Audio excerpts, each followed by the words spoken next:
This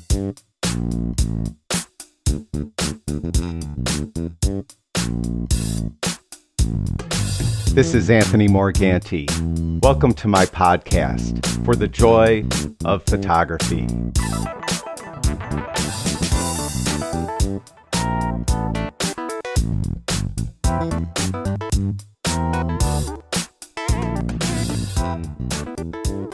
In this episode, I'm going to wade neck deep into the so-called DSLR mirrorless camera debate. And quite frankly, I'm surprised we're still having this debate because, in my opinion, mirrorless is the wave of the future. And actually, for many of you, the future is already here. You've been shooting mirrorless cameras for some time.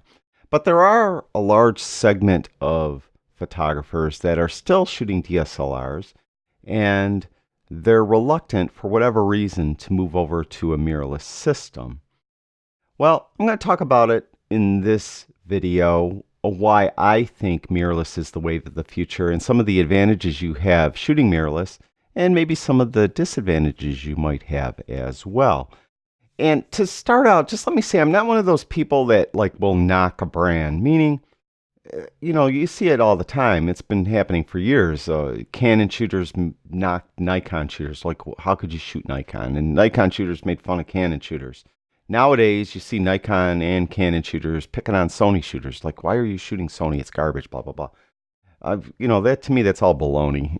All the camera manufacturers, no matter whoever it is, you could Olympus, Fuji, Panasonic, Pentax, Sony, Nikon, Canon, and all the ones I didn't mention, they all put out good product. In order for them to compete in today's marketplace, they have to put out good product.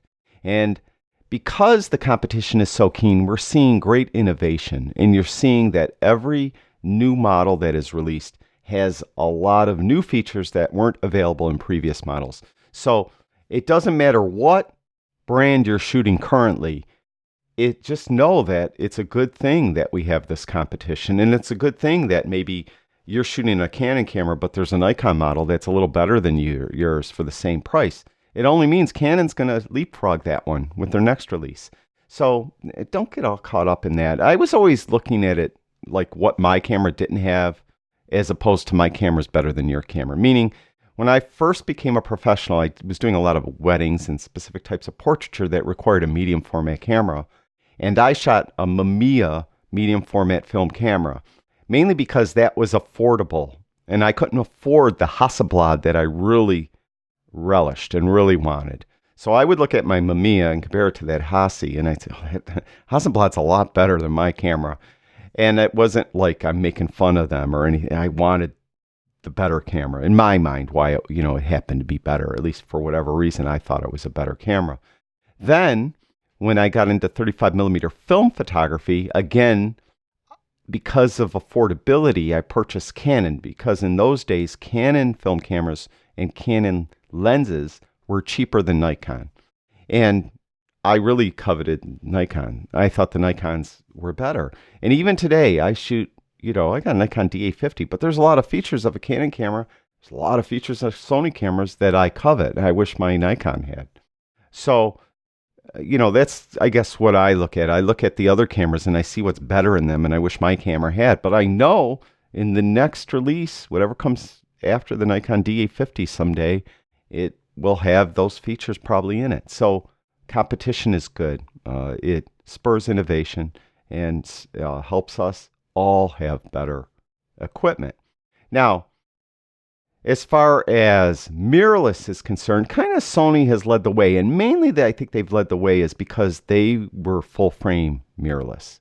They do have crop sensor mirrorless cameras too that are excellent, but they're full frame mirrorless cameras. And because they were relatively affordable too, I think that helped them kind of lead the way. Now, there are great cameras, again, by Fuji, Olympus, Panasonic that are, and others that are crop sensor mirrorless cameras, and they work great. Many of you know I have Fuji. I have a couple different Fuji bodies. I have 6 or 7 different Fuji lenses.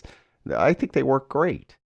But I really think that as far as professional is concerned, you're probably going to want to go with full frame. And I think probably a Sony would be advantageous over the Fujifilm or Olympus or something like that. Now, Most people want to move to mirrorless because it is just so much lighter. It's so much smaller. It's easier to carry around. The DSLRs are just, of course, very big. Lenses are very big, big and heavy. Uh, Generally speaking, you could do most everything, every type of photography with a mirrorless camera nowadays that you could do with a DSLR. Maybe sport and wildlife photography, a DSLR still has the advantage. I think that's mainly probably because, like a 600 millimeter lens or a 150 to 600 zoom lens, those lenses are so big and heavy, they're just better balanced on a bigger bodied camera. But I think what you'll see in the future is innovation come to the lenses where you're going to see smaller size, long focal length lenses. So you're going to see like a 500 millimeter lens drop way down in size and be a better match for a smaller mirrorless camera and make it more balanced. So I think it's coming. I mean, you saw the phase Fresnel lens, 500 millimeter phase Fresnel lens by Nikon's pretty small, although it's a DSLR lens. It's way smaller. It's just a little bit bigger than like a 70 to 200 millimeter lens. So you're going to see that technology become available with the mirrorless cameras, and I think the ergonomics will change for the lenses as well, so they're better balanced onto the mirrorless system. Other than that, still I think mirrorless is just, overall at least as good in many ways as DSLRs and in many ways better, mainly because it's smaller and lighter to carry around. Now, headlines have been dominated lately because of Canon's new full-frame mirrorless camera system and Nikon's new full-frame mirrorless camera system. And I'm going to talk a little bit more specifically about those and how they match up with the latest Sony mirrorless system, which is the Sony a7R III, which is, it's a great camera.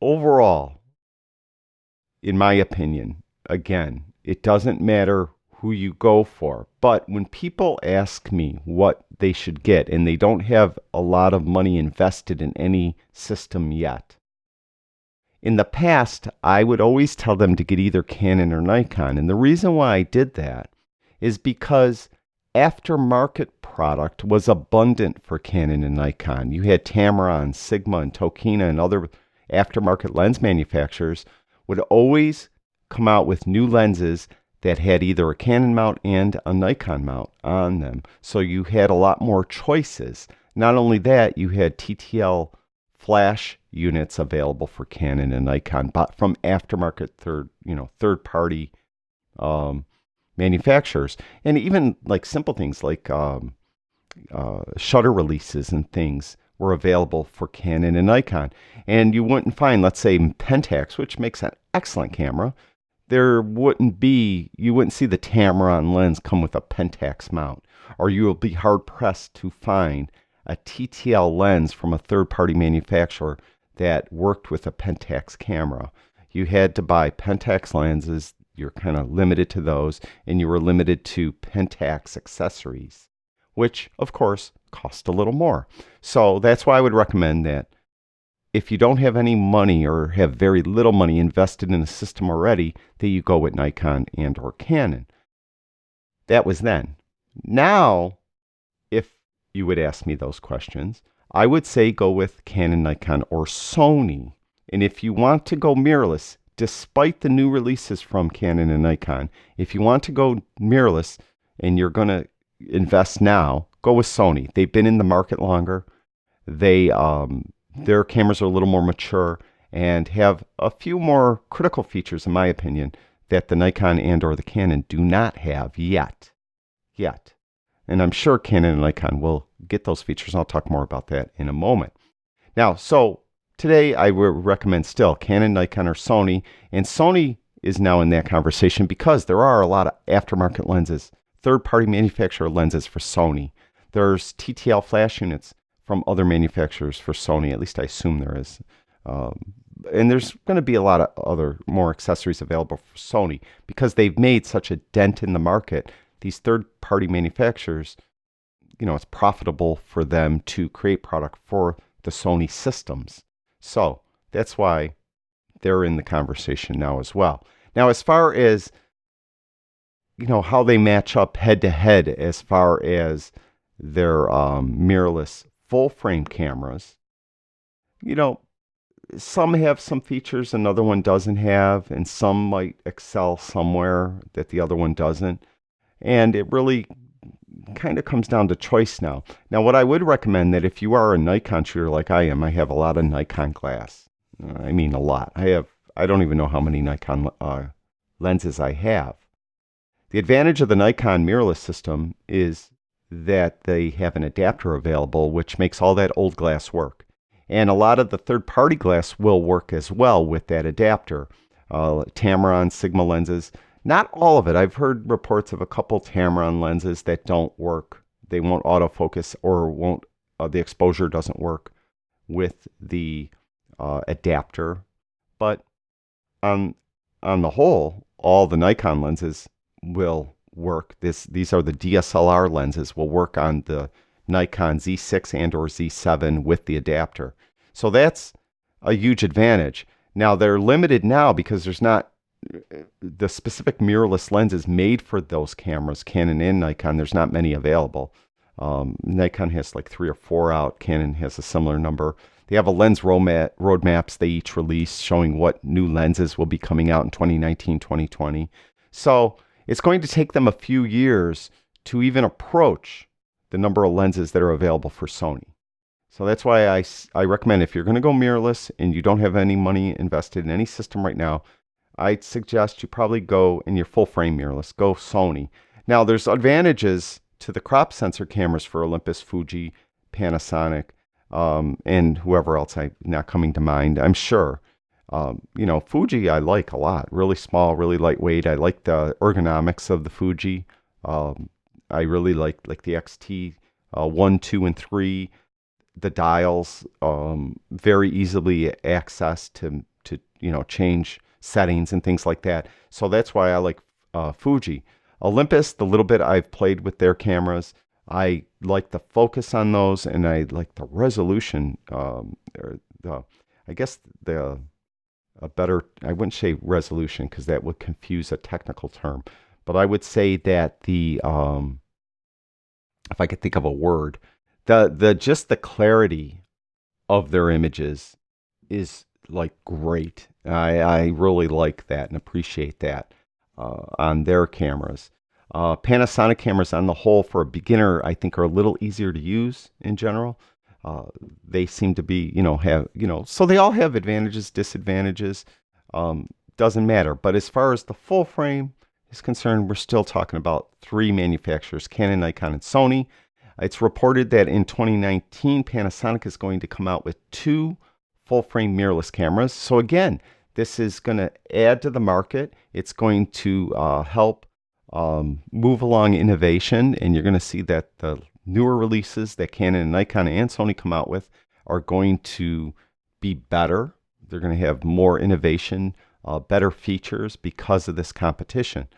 Now, with that said, so if you're a Nikon shooter and you have Nikon glass already, you probably should move over to the Nikon mirrorless, either Z6 or Z7, because your glass will work with the adapter on those cameras.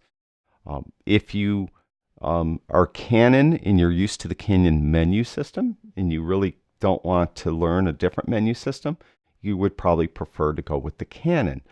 That's one thing that I had a problem with Sony. That's probably the only thing that I had a problem with Sony. It took me a long time to understand their menu system. Their menu system is very complex, in my opinion, compared to what I was used to. I'm used to Canon, Nikon, Nikon especially, and of course I'm used to Fuji too. But as far as full frame is concerned, I'm used to Canon, Nikon, and the Sony took me a while to figure out what did what. Like, when I took my first, Sony sample out of a box, I think it was I forget which model it was. I wanted to set it up so it was back button focus. It was difficult to figure out how to do that. And little things, so the menu system, if you're starting from scratch, go to Sony, you're going to learn that menu system. But if you're really you've been shooting for Canon and Nikon or any other manufacturer for years, you may find the Sony menu system to be a little more confusing and difficult to learn.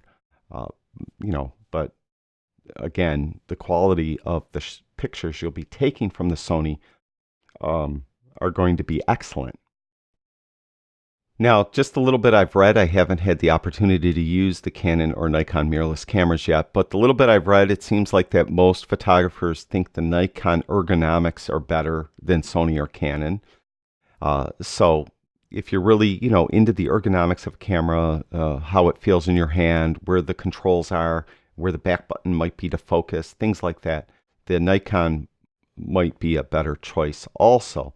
Now, spec-wise, there are considerable differences in the specs, and I'm just going to briefly talk about it, and we're going to just talk about pricing first real quick. And those of you that are watching the video, I'm going to be on a few different websites, and I have links in the show notes for the websites. And the first one is Photo District News website. It's just a really short article where they're comparing specs of the Nikon Z7, Canon EOS R, and the Sony A7R III. Now, first, I'm going to jump down here to the price because to me, you really got to. It's not comparing apples to apples here because there are significant differences in price. Not listed on any of these comparisons on this website is the Nikon Z6, so I'm going to add that very quickly. The Nikon Z6 is $2,000. That's the cheapest of the 4 cameras. The next cheapest is the Canon EOS R, that is $2,300. Then is the Sony A7R III, that's $3,000, and the Nikon Z7 is $3,400. So the Nikon Z7 is considerably more money than the other 3 cameras, and just in general, it's going to cost you a lot more bucks. Now, as far as the sensor is concerned, which everyone gets hung up on, but to tell you the truth, the sensor megapixels isn't as important anymore. I'll explain in a moment. The Nikon Z6 is 24.5 megapixel. That's the lowest megapixel count of the 4. Next is the Canon EOS R, that's 30.3. The Sony A7R III is 42, and the Nikon Z7 is 45.7. And the why I mentioned that megapixel isn't as important anymore. I mean, in the old days, in the beginning, in 2005, digital photography, the megapixel, you could see a difference. Looking at your computer monitor, you could see the difference between the one that was like 4 megapixels and the one that was like 8 megapixels. I mean, you could, tell by looking at it. But now, because of the technology and the software and processing the images and everything, it's hard to see the difference. But the bigger megapixel camera will give you a higher resolution image. And with the higher resolution image, if you're printing it, you can make larger prints. So if you're making very large prints, you probably would prefer the Sony or the Nikon over the other 2. Also, if you're an advertising photographer and your images are often getting blown up very large for billboards, sides of buses, whatever, you're going to want a bigger or higher megapixel count sensor in your camera because that will help you with making ads that are very resolute. Now, ISO range, now the Nikon, just to understand, there are 2 cameras. The Z6 is meant for more like focus speed and like low light sensitivity. Whereas the Z7 is meant for just resolution. So like if you're a landscape photographer and you create very large prints, you're going to prefer the Z7. If you're an advertising photographer, portrait photographer, you might prefer the Z7. You're going to be shooting with more controlled lighting, or at least embroider scenes at lower ISOs to get as resolute, high resolution image as possible. That's the difference between the Z6, where the Z6 again is more for speed, focusing in darker light, things like that. So, difference between those two models. The Sony a7R III leans more towards the Z7, so it's more resolution. It does focus very well in lower light conditions, but it's not going to be as good as, let's say, the Canon EOS R, which focuses much better in low light conditions, at least in spec-wise. In real life, I don't know. I haven't used all four. So, so they have different applications between these four different cameras.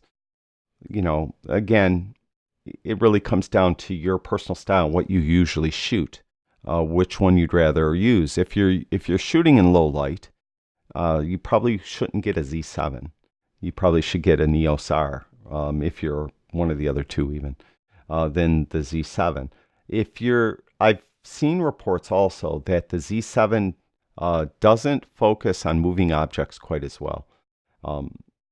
That seems to be an issue with a lot of photographers. So if you're doing a lot of, let's say, photography where your subject is moving through the frame, sport, action photography, wildlife photography where you're not shooting a stationary animal, where the animal's moving, a flying bird or something, the Nikon Z7 might not work as well. That's why I personally don't like purchasing the first iteration of a new camera, meaning like I don't, like the Z6, Z7, I won't get those. I'm going to wait till Nikon comes out with the next generation of the mirrorless camera, and then I'll probably buy that one. Not 100% sure, but I'm pretty sure I'd buy that one because it's going to have more features than the Z6 or Z7, and anything that wasn't working quite right, which apparently is some of the focus issues with the Z7 in certain situations, I'm sure would probably be addressed and fixed in the next release. And that's why a lot of times I recommend Sony's better way to go, because it's a more mature system. It's been for sale. Sony mirrorless cameras in general have been for sale a lot longer, and they've fixed whatever issues they've encountered in most cases, or addressed them at least. And they seem to be feature-wise have some features that the other ones don't.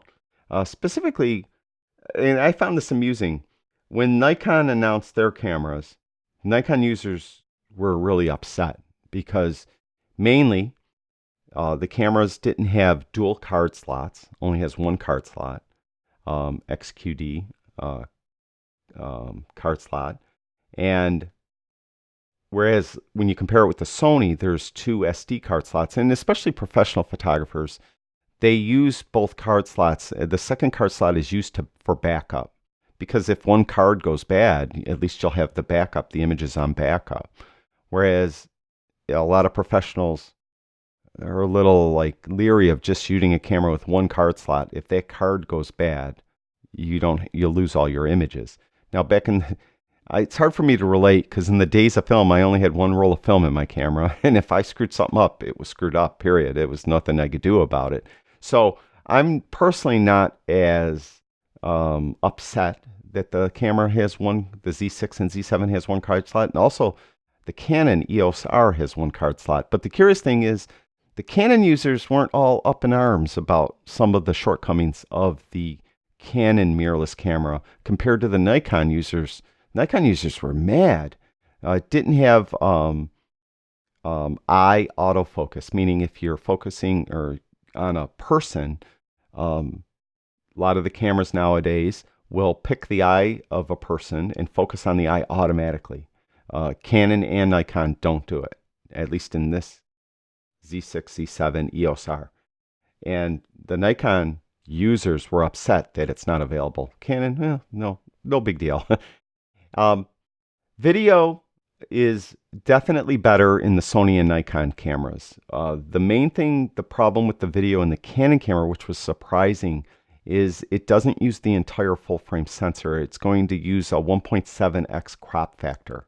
And a lot of people, that's going to produce video that's not usable because of that. They all shoot 4K video. It's just that the Canon video is cropped 1.7x. So to me, that's probably the worst and most disappointing feature of the Canon EOS R system, because Canon has been known to have superior video, at least when compared to Nikon. And in this case, Nikon has that over them.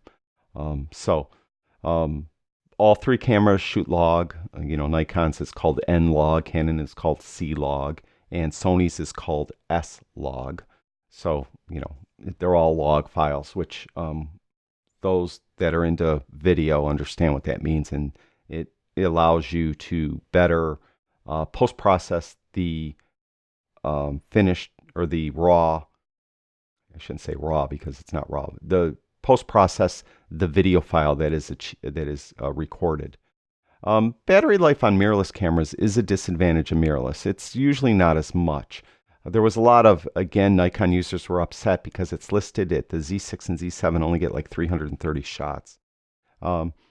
Canon is comparable too, doesn't get as much, but Canon users didn't seem to be upset by that. The Sony a7R III gets 530 shots, so it gets a lot more. Now in real life, I'm reading reports that Nikon users are getting 800 shots, so they're getting a lot more in real life situations with their Nikon cameras. Connectivity is all comparable between them, and I mentioned that the memory cards, the Sony has 2 SD card slots. The Nikon has that one XQD card slot. XQD is a little more reliable than SD, a little more hardy, physically a little bit, stronger of a card, but it costs more. It's a more costly card. The Canon EOS R just has one SD card slot. They're all about the same weight. The Sony's just the lightest, just by, a tenth of an ounce over the Canon, and the Nikon Z7 is just 6 ounces more, 0.6 ounces heavier than that Sony. So they're all about the same. So it really, overall, is like what Nikon has over Canon is in video. Canon seems to have over Nikon in focus points, let's say. Canon has 5,655 manually selectable phase detect AF points, and whereas the Z7 has 493 hybrid phase detect contrast detect points. So like more than 10 times less focus points in the Z7 compared to the EOS R. And the I believe I'm going by memory here. I believe the Z6 has 273 hybrid phase detect contrast detect points. So that's even less. So and the Sony has 399. So the Canon seems to have a lot better as far as focus points in real life with how they work. I haven't used the cameras.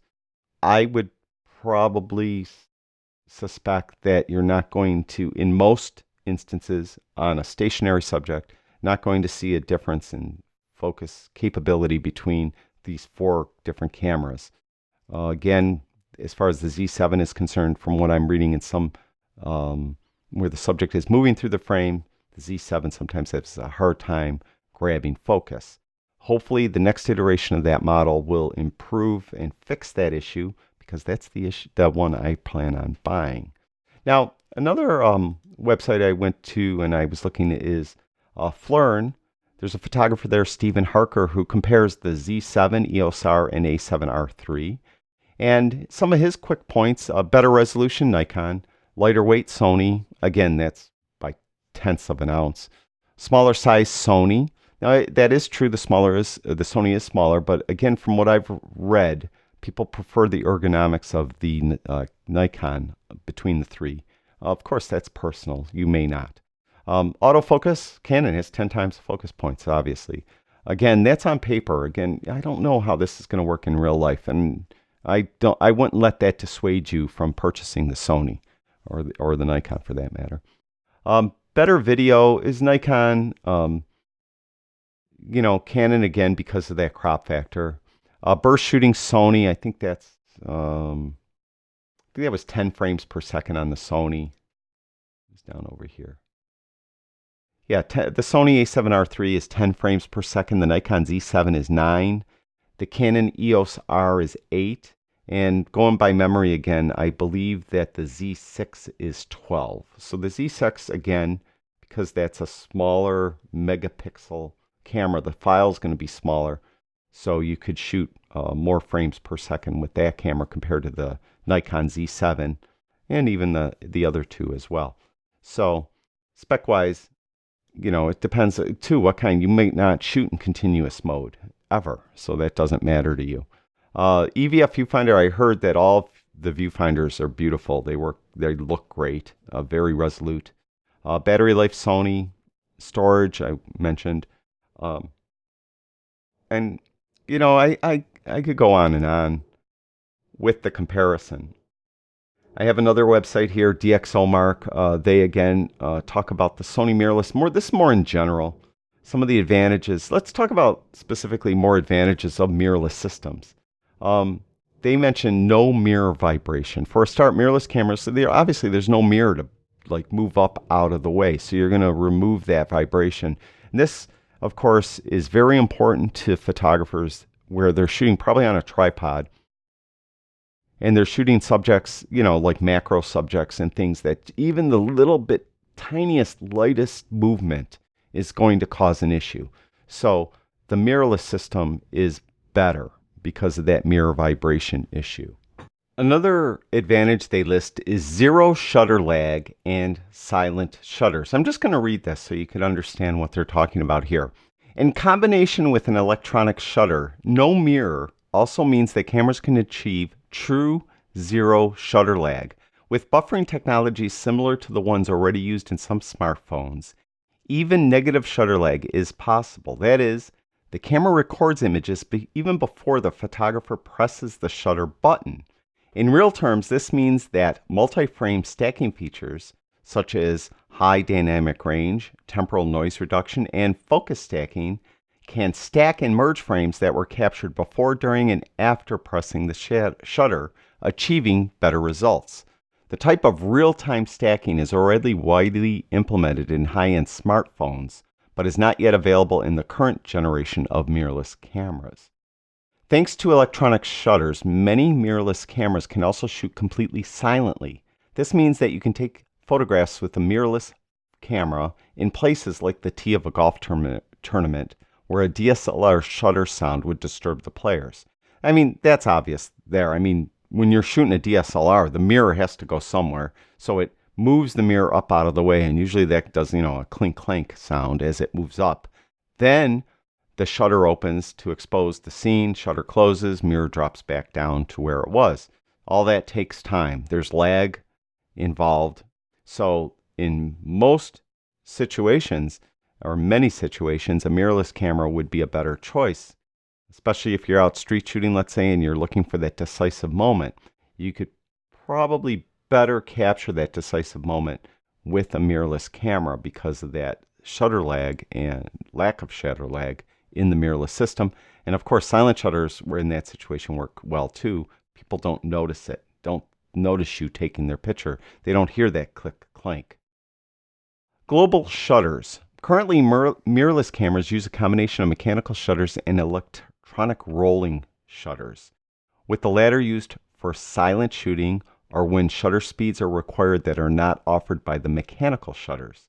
But electronic rolling shutters have some disadvantages too. Since the sensor captures the image line by line, images of moving subjects can show deformation and light banding under certain light sources. And I found this, I've shot with my Fuji mirrorless systems with the electronic shutter. And if you have something moving in the image, it tends to get bent. It's because the sensor isn't capturing the scene all at once. It's scanning the sensor, I believe, from top to bottom, line by line. So by the time it's scanned the last line, when compared to the first line, there's a delay there, so that if anything moved through the scene or is moving in the scene, it gets bent because of that. Global shutters do away with these issues and would therefore reduce the need for the mechanical shutter. They are also easier for flash syncing and eliminate the jello effect during video recording.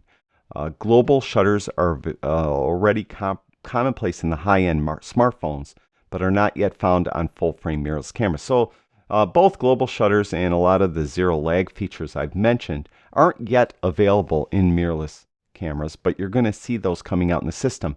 In the future, I mean, for those systems, and they'll never be available for the DSLRs because they just can't use them. Then it talks about smaller camera systems, which I already talked about. On-sensor autofocus, which is a little more technical than I want to get into in this discussion.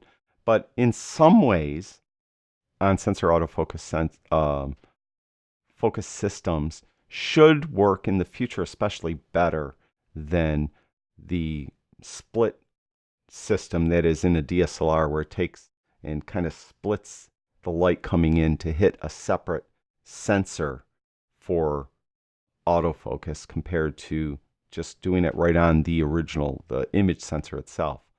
Electronic viewfinders, a lot of ways are superior. That's come a long way, that technology.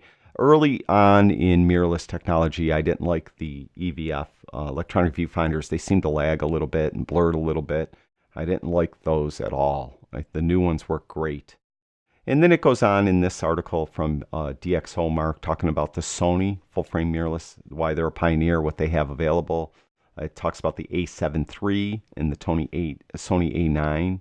Then it talks about the Nikon Z6, Z7, the Canon EOS R.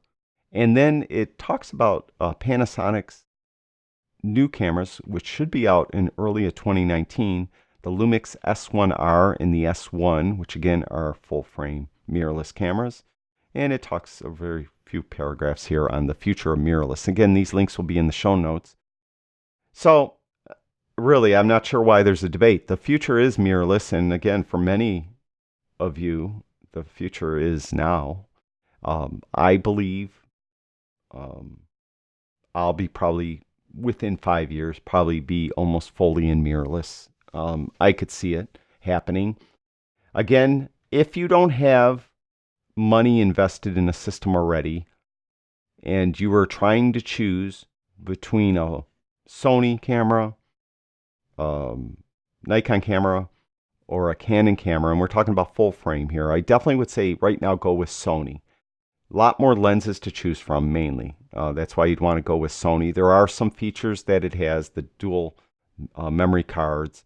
I'm not going to get in the debate about, the autofocus system and how the resolution at the edges of the frame, because the autofocus system might not be as good as in the middle of the frame, and how that's unique to Sony because the flange distance, all that other stuff, and the smaller size, the mount, all that. I'm not even going to mention that or get into that, because in real world, real life applications, you're not going to see it. You're not going to recognize it. Being measured with a machine, the machine might be able to see the difference, but I don't think a human will. So I'm not even going to get into that debate. Mainly that debate is used by Nikon and Canon users just to hate on Sony. So I'm not even going to honor it with much more than what I just said. So again, go with Sony now.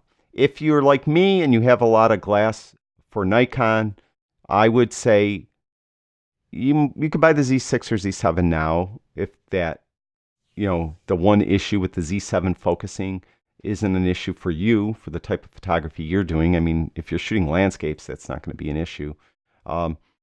If you're a Canon user, I would wait. I don't think the Canon EOS R, although the lenses that they have out now are nice, the few they have. I don't think the camera body itself, though, has distinguished itself enough to be something you should invest in right now. So if you own Canon, and you like Canon menu systems, you want to stay with Canon, I just wait for the next iteration of the EOS R system and see what they come up with next. Especially if you're a video shooter, the video is going to disappoint you with the EOS R because of that 1.7 crop factor. So Um, Again, those are my recommendations. Take them for what they're worth. Uh, Again, I think the competition is great. I think this having these other two players, and then next year having Panasonic in this full frame mirrorless marketplace is going to really help innovation, and we're going to be seeing a lot more new features come through on the next iteration of all these cameras from all these manufacturers. So I look forward to that. Thank you for watching my podcast, For the Joy of Photography. Remember, stop by my website, onlinephotographytraining.com. There you'll find all my latest videos and articles to help you improve your photography. That's it for now. I'll talk to you guys soon.